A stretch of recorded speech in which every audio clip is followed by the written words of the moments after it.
அதாவது துணை முதல்வர் உதயநிதி சாருடைய ஜாதகம் பற்றி நிறைய பேர் கேட்டுக்கொண்டிருக்கிறார். எல்லாத்துலேயும் நான் சொல்லி கொண்டு தான் இருப்பது, நிறைய இன்டர்வியூவும் கொடுத்துருக்கு. இந்த 23/9/2024 அந்த யோகம் அவருக்கு வருது. அதிலிருந்து என்றைக்கு வேண்டுமானாலும் அவருக்கு கிடைக்கும். அது இல்லாமல் அவருக்கு ரிஷபராசி.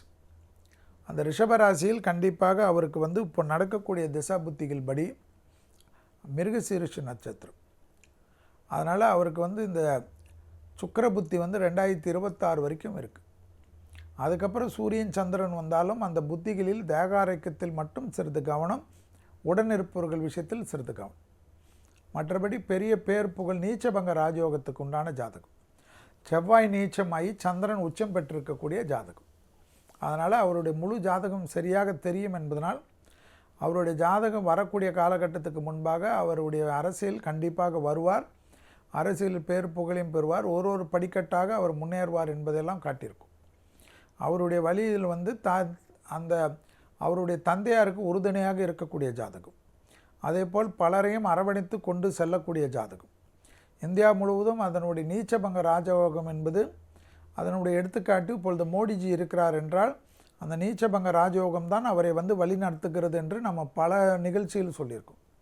அதுபோல் நீச்சபங்க ராஜயோகத்துக்கு அற்புதமாக அந்த அமைப்பை பெற்றிருக்கக்கூடிய ஜாதகமாக தான் உதயநிதி சாருடைய ஜாதகம் பார்க்குறோம்.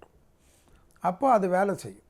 அது அவருக்கு சின்ன வயசுலேருந்து படிப்படியாக இவர் இப்படி வருவாரா, அவர் அப்படி வருவாரா என்ற கேலியெல்லாம் மாற்றி எப்படி மோடிஜிக்கு அமெரிக்காவில் நுழையிறதுக்கே விசா கொடுக்க மாட்டேன்னு சொன்ன காலகட்டத்தில் இந்த நீச்சபங்கம் ராஜயோகம் இருக்கக்கூடிய ஜாதகம் என்பதனால் இன்றைய அவருக்கு ரெட் கார்பெட் போட்டு அரவணைத்து வரவழைக்கிறார்களோ அதுபோல தான். இப்போ நம்ம கூட வேறு கட்சியில் இருக்கலாம், ஆனால் யோகங்கள் இருப்பதை ஜோதிடத்தில் எப்படி மறைக்க முடியும். அந்த யோகம் வேலை செய்கிற காலகட்டத்தில் அது கண்டிப்பாக வேலை செய்யும். தேகாரைக்கும் வாகனங்கள், ஏனென்றால் சனி திசையுடைய அமைப்பு காட்டுக்கு. வாகனங்களில் சிறிது கவனமாக இருப்பது மிக மிக முக்கியம். அதேபோல் உடன் இருப்பவர்கள் விஷயத்தில், நட்பு விஷயத்தில், உடன் பழகுவர்கள் விஷயத்தில் சிறிது எச்சரிக்கையுடன் இருப்பது. ஏனென்றால் இவர்களை மீறி அவர்கள் ஏதாவது அவப்பெயரை கொண்டு வருவதற்கு தான் சாத்தியமே தவிர இவருடைய ஜாதகம் ஒரு பெரிய பலத்தையும் பெரிய சந்தோஷத்தை, நீண்ட நாட்களாக அரசியலில் இருப்பதும் பேர் புகழை கொடுப்பதற்கும் பெரும் பதவிகளை கொடுப்பதற்கு உண்டான அமைப்பு தான் அவருடைய ஜாதகம். என்னை பொறுத்தவரைக்கும் அந்த ஜாதகம் பெரிய அளவுக்கு வலிமையாக வேலை செய்வது 23/9/2024 வேலை செய்யும் என்று தான் நான் முந்தைய இன்டர்வியூவில் கூட கொடுத்துருக்கிறேன்.